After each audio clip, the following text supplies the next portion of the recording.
Hey, what's up, guys? Welcome to the Bible Study Minute. Today we're taking a look at Ruth chapters 3 and 4. So we're taking a look at the second half of Ruth's narrative.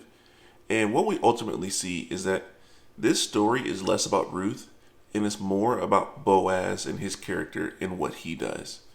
So in chapter 3, we see Naomi putting together a plan for Ruth to go to Boaz and ask him to be the Redeemer.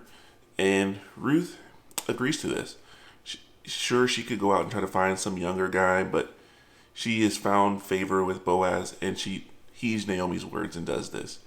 And when Boaz hears the plan, he obliges and says he'll do whatever he can to make it happen. And that's the one thing that we do see about his character is that he protects Ruth in this, and that he immediately takes action to make sure that he can do whatever he can to see this come to an end. And that's what he does the very next day. He goes out to the city gates and gathers the elders and finds the nearest kinsman redeemer that should be able to buy the land of Elimelech and his sons, and then also marry Ruth. But for whatever reason, he's unable to because he doesn't want to mess up his own inheritance, which opens the door for Boaz to then buy the land, redeem Ruth, and marry her.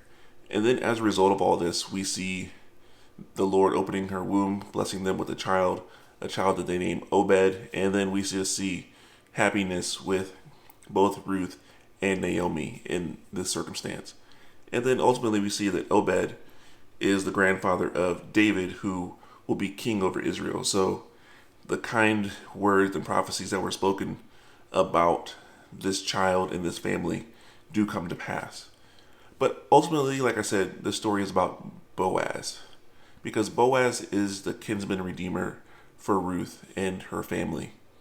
And in many ways, the character and integrity of Boaz and his work as a redeemer points us to Jesus Christ and what he does as our ultimate redeemer, as he frees us from sin and displays that same character and kindness in redeeming us. So that's what I want you to look at today as you read the final chapters of Ruth, to look at the character of Boaz, see how you can display that own character in your life, but then ultimately look to Jesus Christ, who is the ultimate redeemer and is the one who perfectly displays those characteristics and redeems his people perfectly. So that's all I have for now. And until next time, grace and peace.